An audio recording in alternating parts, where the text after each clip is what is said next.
Welcome to the Temple of Kriya Yoga, which, as we know, is really a location beyond time and space. So here we are today for our Sunday noon meditation.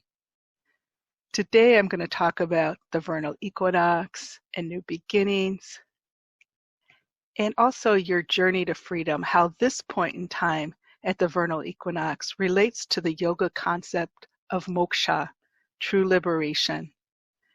And then later we're also going to do a guided meditation for our healing of ourselves and the world.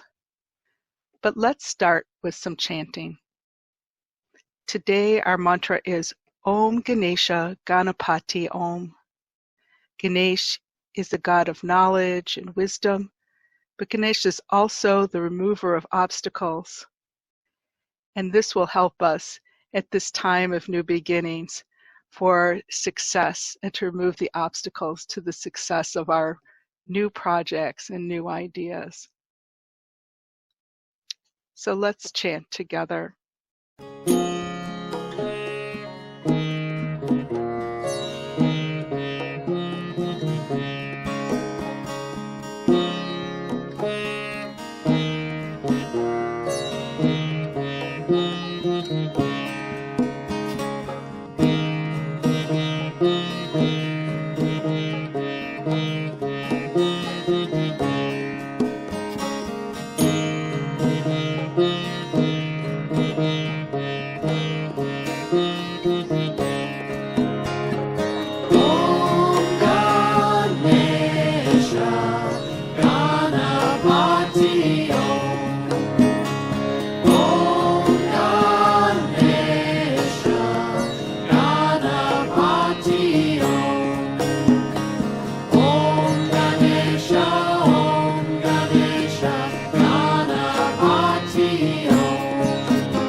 May the infinite Lord of life, of love and laughter bless you at this moment.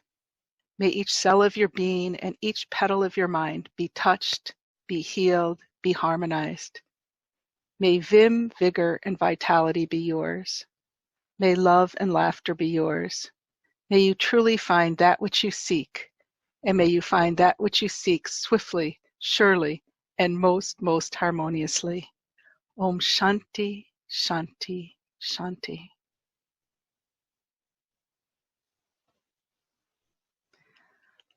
Let's chant that together, the Om Shanti, Shanti, Shanti mantra.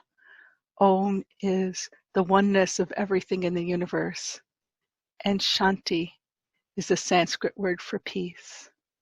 Let's chant that together.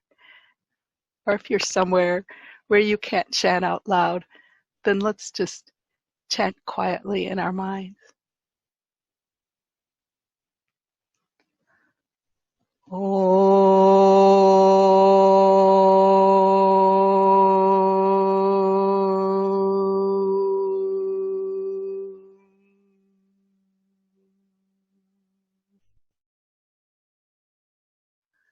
Shanti,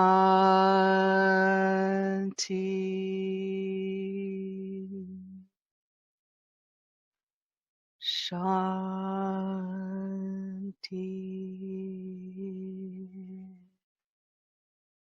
Shanti.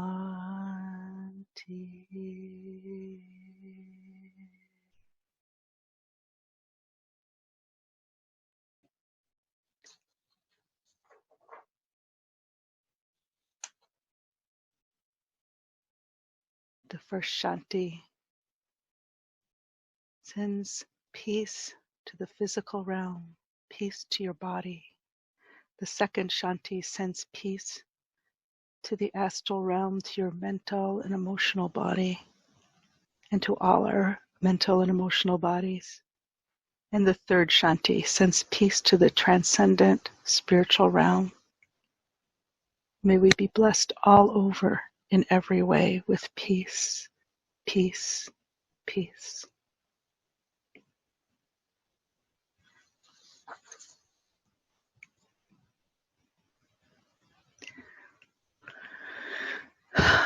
Let's talk about the vernal equinox and new beginnings, because the vernal equinox they also call it the spring equinox, which is what vernal means.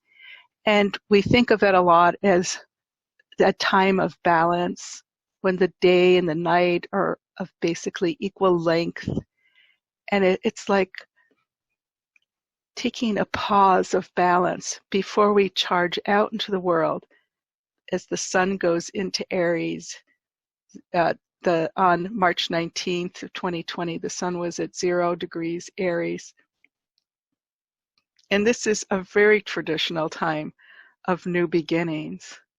And I know it seems a bit odd for us to have a time of new beginnings when we're all working from home and we're observing our social distancing or quarantines. It seems almost like a time of hibernation. But this is a very potent time for new beginnings. And it's important that you imbue it with your intention. What is your goals? Where do you want to go this year in life? This is like an astrological new year point. And anytime there's a point of new beginnings, whether it's the vernal equinox or the new moon, it's important just even to take a moment to stop and think, where do I want to go this month or this year? What's your highest goal? What's your highest ambition, if you want to say it that way? But we embody the creative principle. We say this a lot in Kriya Yoga, the mantra or the phrase, Aham Brahmasmi. I embody the creative principle. I am God. I am creative. I'm creative in my world. What do you want to create? If you could bring anything, accomplish anything in this first quarter of the year, or this whole year from now till a year from now, what would it be? And what ritual could you do to affirm it? So it's important to write it down. That's a ritual. Even the pen is a magic wand. Your pencil is a magic wand. Write it down. Well, even it doesn't really play out in a visual way, but I suppose even your computer keyboard, the blank screen with the type coming up on it, that's a magical formula that you're creating by writing down your goals, your objectives. What are you going to do this year? What's your highest goal? What's the most important goal? Or if you're a Capricorn like me, sometimes you have your highest goal, your spiritual goal, but then you also have your task list of things to do, the things you want to accomplish in everyday life. So writing it down is a type of ritual. Reading a book about that relates to your goal or what you want to do. It doesn't nowadays, it doesn't have to be a book. You can go online and read about it. But it's the perfect time now for planning what you're going to do and accomplish, and to imbue it and energize it with your, not just with your mental intention, which is very good. That's where it starts, is with your mental intention, but also to do something, writing it down, reading a book, gathering information, taking a very simple, tiny first step. That even the tiniest first step at this point in time is very powerful. Share with other people about it, with souls that you know are going to be encouraging to you. That's another way. This is a great time for phone calls or Zoom conference calls or any type of conference call. And think about who you can talk to, who can give you advice or encouragement about how you move forward with your goal. It may seem impossible now, but there's nothing wrong with having a goal that is impossible. So I look at the chart of the vernal equinox and I see that the sun is very close to the asteroid Chiron, which has a lot to do with the Chiron is symbolically of the wounded healer. And the idea of the wounded healer is that we can help people based on the things that we've gone through ourselves. So as we have conversations with people over the next several months, you may find that what you've gone through in the past and what you've learned from it, your experiences from the past, even the things that haven't healed totally within yourself, issues that you're still struggling with yourself, your openness, honesty, authenticness can be very helpful to other people when you deem it wise to share with them what you're going through. This is how we learn as humans. This is how we share. This is how we give peace to other people. It's important for people to understand that all of us, we're not perfect. We're still growing. We're still changing. We're still dealing with issues, but we're not alone. You're not alone. There are other people who are working on the same things that you are. And we're all very concerned right now about ourselves, our families, and other people. And as we talk to people about that, we can share not just what we're going through now, but where we were at in the past, what changed, what helped us to grow, and what we're like now and how we're growing now. All those things are very important. You'll find it very important, especially in the first quarter from now till several months from now, will be very important. But the most important aspect for the whole year, for all of 2020, is going to be the planet Jupiter conjunct Pluto. And this aspect happens about every 13 years or so, and it's going to happen 3 times over the course of 2020, which makes it a very powerful aspect. So it's going to be on April 5th, June 30th, and November 12th. So the first one is coming up on April 5th. And I'm going to talk through some of the symbols of this and what it could mean. Jupiter is in the mythological symbolism was the king of sky and lightning, the king of the gods. But Pluto was also a very powerful god, the ruler of the underworld. So the symbol is of lightning striking the ground in a flash. Something breaks and light comes through.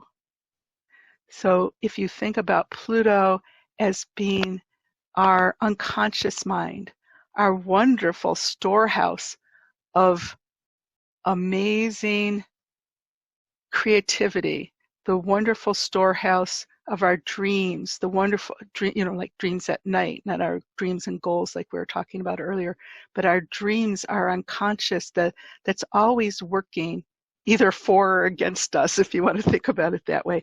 But there's all kinds of information stored there. In ancient times, Pluto was known as a god of wealth because of the gold and the precious stones and other minerals that were found underground that you had to mine for, you had to dig deep for.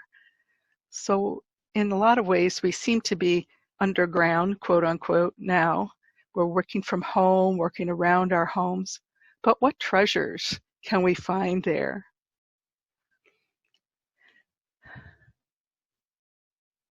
Are we taking a little bit more time for our meditation, our reflection, and our contemplation? This is where we find our treasures. The true deep treasures of Pluto is when we can take some time and be quiet and pull in. And we're not exactly like yogis in a cave. We're not that isolated. We have the internet, we have the phone, we have other people, we have texting and all kinds of ways to connect. So we're not totally like a yogi in a cave, but we are in this pulled in, pulled back, simplified lifestyle at the moment. And it can be a very good time to do just a little bit more meditation, a little bit more yoga, more journaling, more contemplation, a time to think about our lives and where we're at. Just as another note, over the next few days, and this is for Sunday, March 22nd, over the next few days, Mars is going to be going over Jupiter and Pluto and then Saturn. And so Mars is a trigger for this aspect. And in some ways, it can make us a little more likely to take risks. That's the Mars-Jupiter. Maybe a little bit more careless, more spontaneous. And I see more likely to cause trouble. Therefore, our responsibility as yogis is to be more peaceful, to not be the person who manifests another person's bad karma. We don't have to say that thing that we think when we want to tell somebody off. We don't have to instantly respond when somebody says the wrong thing to us or when somebody gives us what we know is the wrong information. We want to be shanti, shanti, shanti. We want to affirm peace, peace, peace. We can be active. We can initiate our intention for the quarter. We can do some great first steps, and that can be really good with this Mars. But we want to be gentle with other people. We want to be a sympathetic listener for others. Ultimately, Jupiter is the planet that symbolizes wisdom and deep learning, and it also means long journeys. You could say deep journeys, whether it's internal or external. And Pluto is the planet that symbolizes transformation. So this year, our new beginning is a journey of transformation. There's a concept in yoga called moksha. It's also called kaivalya. It's also called, in English, liberation, freedom. But it really means enlightenment. And this is our true journey. We're Pluto has a lot to do symbolically and otherwise with getting rid of old things. So part of our journey could be cleaning out a closet. If we're just talking about our everyday life and creating a symbol towards liberation, towards enlightenment, towards letting go, it really means letting go of all the obstacles that stand between us and the divine, all the obstacles that stand between us and peace, all the obstacles that stand between us and our true understanding of the reality of the universe, of the divine. But even cleaning out a drawer of old stuff where you find these weird things like old tissues. Who needs that? Why is that in that drawer? Or pens that don't have ink in them anymore. How is that going to help you on your journey to enlightenment or your everyday life? That's not going to help you at all. But the things that these type of things are sort of symbolic of all the old negative emotions that we hold in our mind, our attachment to those emotions, the resentments that we hold, our angers, our fearfulness. So it's a good time to take a look at your angers, the things that really tick you off, the things that really make you fearful, anything that sparks a deep negative emotion. You go like, oh, this is part of the things I need to start cleaning out. And how can I do that? How can I do that? And one of them, of course, is simply by chanting Om Shanti, Shanti, Shanti. That's a wonderful mantra, peace, peace, peace. But another way is to do these symbolic things where you clean things out, or you sit with it, and you turn it over to God. You turn it over to your Ishta Devata, your personal image of God, and say something like, talk to your Ishta and say, I have this resentment about something that happened when I was 10 years old, and it keeps repeating with different people. Different people make me angry about the same thing. I would really like to get rid of it, but I'm not sure how, but I'm willing. I have willingness to let go and release and let go of this. And you can even imagine yourself throwing it into a fire. I don't think it's a good idea to actually make a fire and throw something into it. I think it's better in your imagination to turn it over in some way in your mind that makes sense to you, with the help of your Ishta Devata, the way that you see God, the way that you choose to see the goodness of the universe, and to say, I really see, I really understand this is something that I don't need anymore. This emotion isn't helpful to me. I've held on to it too long. I'm totally willing. And even if I'm not totally willing, I'm willing to say that I'm willing. I'm willing to say the words, either internally or out loud, that I am willing to let go of this negative emotion. And that's how you begin to work with it, so that we can gain this liberation, moksha, kaivalya, this enlightenment. What is enlightenment anyway? We know it's something good, right? But Kriyananda used some of Patanjali's words to describe it. And I'm going to paraphrase totally, I'm not quoting.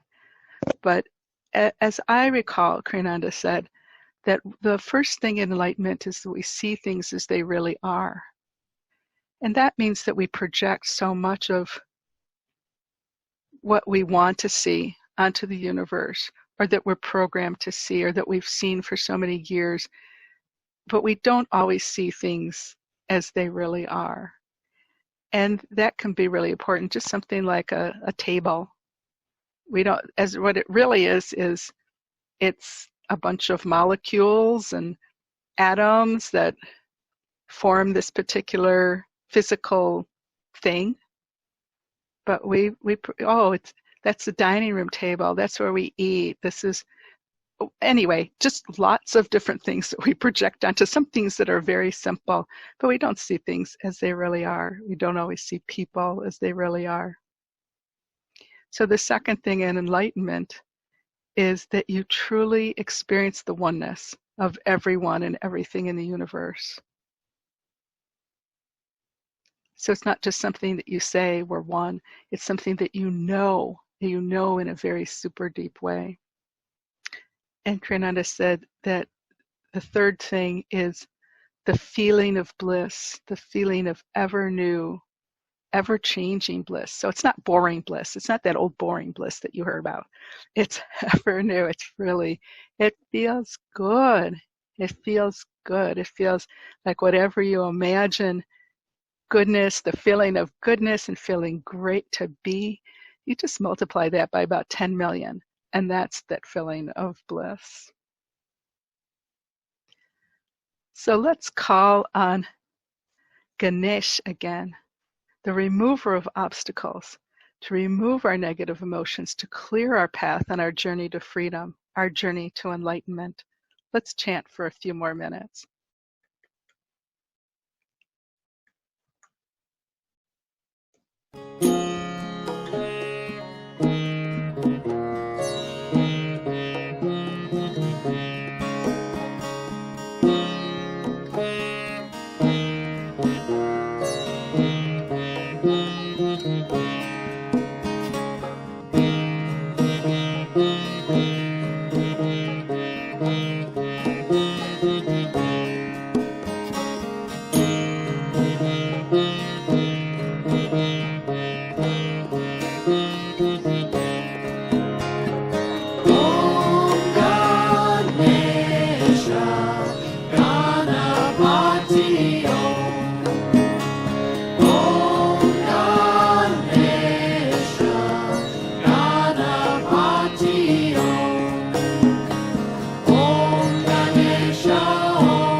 Let's sit quietly for a moment and listen to the chanting of the mantra internally.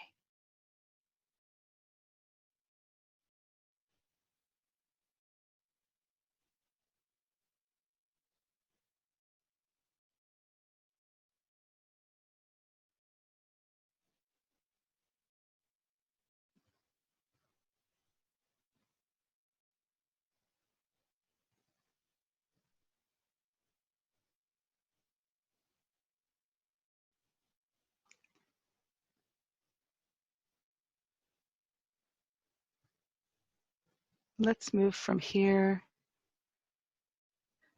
to a guided meditation. So let's begin by closing our eyes,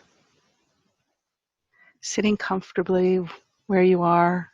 Oh, if you're driving, don't close your eyes. That's my disclaimer. But hopefully you're somewhere where you can close your eyes, focusing inward and relaxing. Sitting with the back straight, eyes closed. Take your awareness down to your feet and toes. And feel your feet and feel your toes relaxing. It's such a nice, warm, tingly feeling of relaxation. And you feel that wonderful feeling of relaxation coming into your ankles and the calves of your legs.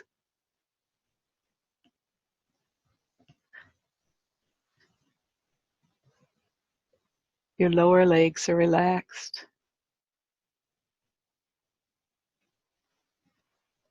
And bring that feeling of relaxation into your knees and your thighs. Your upper legs are relaxed.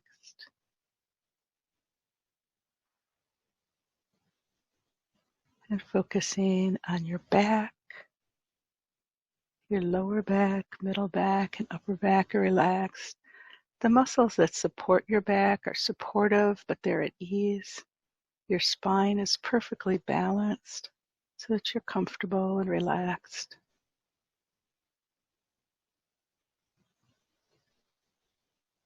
And then take your focus of awareness to your fingers and hands.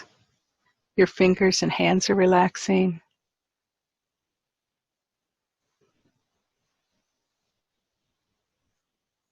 Relax your wrists and forearms, elbows and upper arms relax.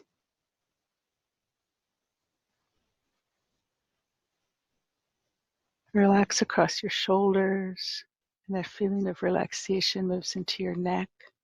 The front of your neck and the back of your neck relaxes.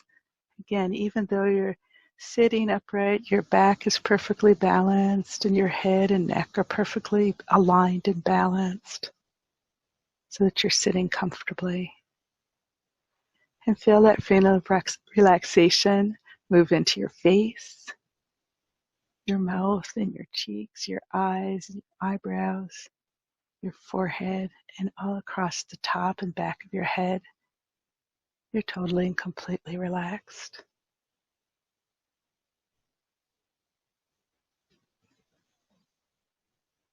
And now take your focus of awareness to your breath.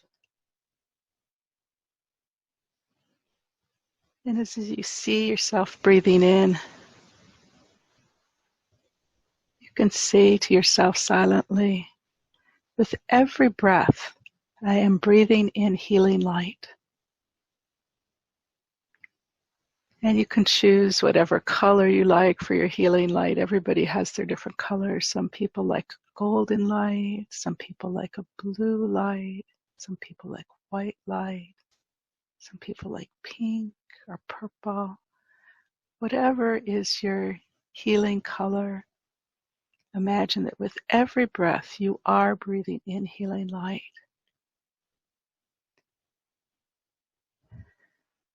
And it starts out just filling your lungs. You see your lungs being filled with this beautiful healing light. It's glowing, it's luminous. And there's so much light, there's so much healing light flowing to you from the divine, from the universe. It's filling your lungs until your lungs just begin to fill your whole entire body with light. Your torso, your head, your arms, your fingers,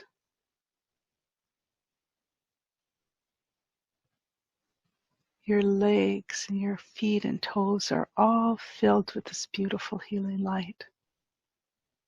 With every breath, you're breathing in healing light.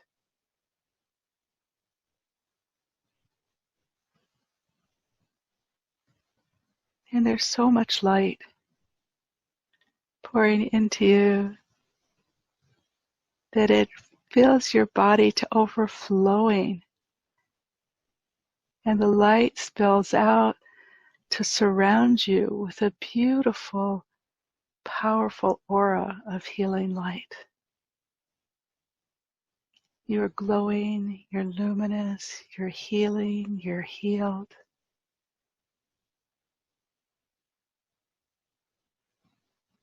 And with every breath, you're breathing in healing light. And with every exhalation, you're breathing out healing light.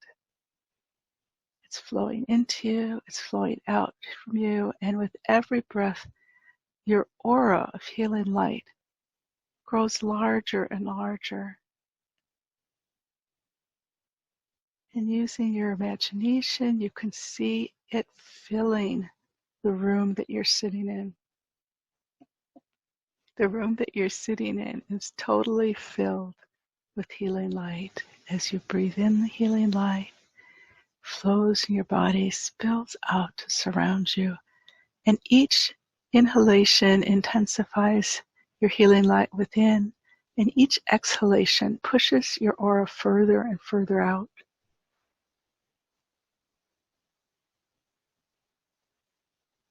And it goes outward so that you can imagine that the building that you're sitting in right now is filled with healing light.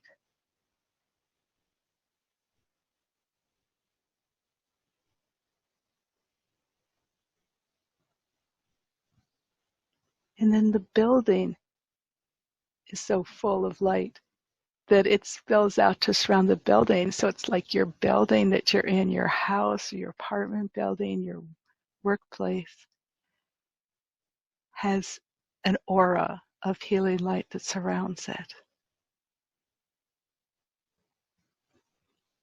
And then the light flows further out. And as you're sitting there, you pull your awareness up a little bit so that you're looking down from above. And you can see that aura of light surrounding you, surrounding the building, and see it grow, and the light flows out to surround your town, your community, your metro area.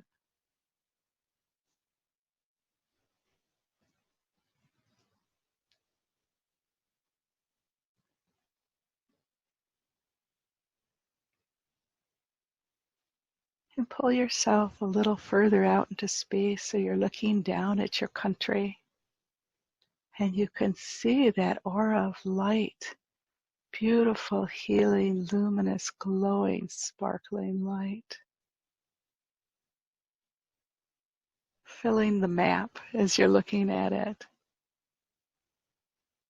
from your higher view. And you're seeing it start to fill your country, the surrounding countries. And then you take your perspective higher into space and you see that beautiful blue marble of the earth and see it surrounding the entire earth.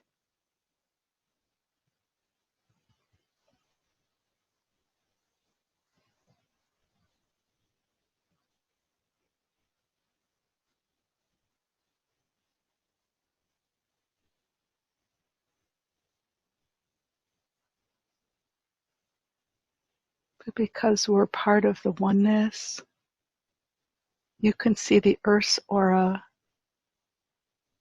spilling out to surround itself, but also moving further out. So take your perspective up And we're flowing that healing energy out to the entire solar system. All of the planets, Jupiter and Pluto, the asteroids like Chiron. We're sending healing, healing, healing out to our whole beautiful solar system.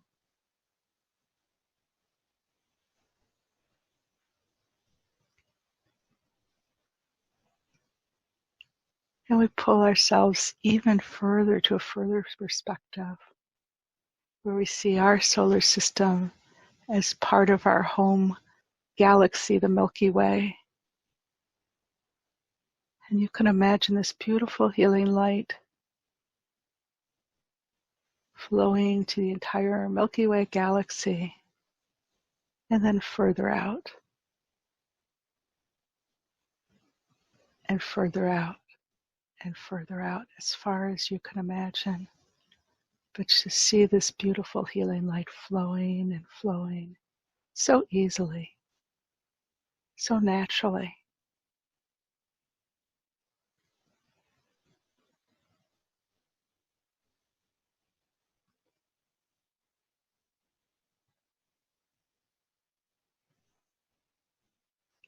And then come back to you sitting in a chair, breathing in and out. With every breath, you're breathing in healing light.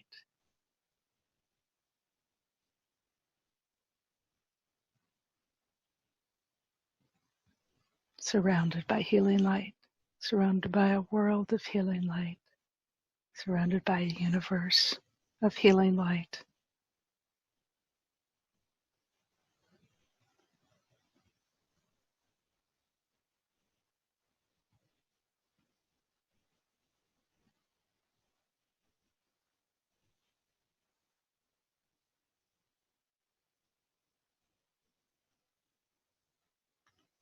And very slowly begin to wake your body up by wiggling your fingers and toes a little bit. But be aware that you can heal the world just by sitting and breathing. When you're ready, you can open your eyes and stretch.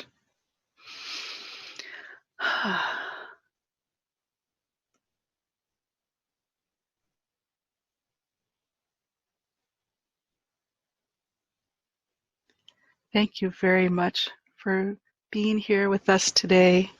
Thank you for your presence across time and space. May you be blessed. May you be blessed. May you be blessed. Namaste.